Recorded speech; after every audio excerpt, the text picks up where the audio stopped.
मद्दप्रत्यवरकच्चिन्नास्ति सुग्रीव सन्निधौ अहं दावितः प्राप्त किमं पुनस्ते महाबला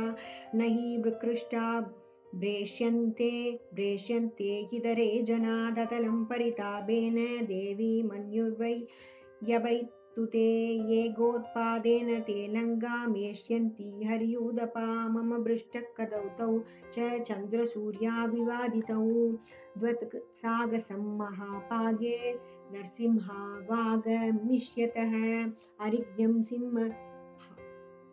संगाशं शिब्रं दृश्यसि राघवं लक्ष्मणं च धनुष्पाणिं लङ्काद्वारमुपस्थितं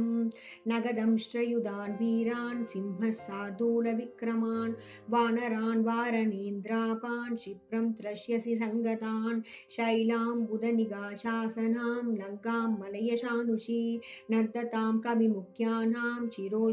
श्रोष्यसि स्वनं निवृत्तवनवासं च द्वया सार्धमरिन्दिमम्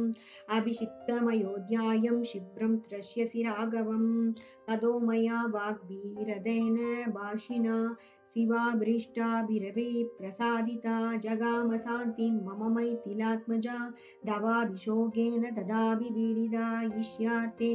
श्रीमद् रामायणे वाल्मीकिये आदिकाव्ये चतुर्विंशतिसहस्रीकायां संहितायां सुन्दरकाण्डे हनुमत्संवाद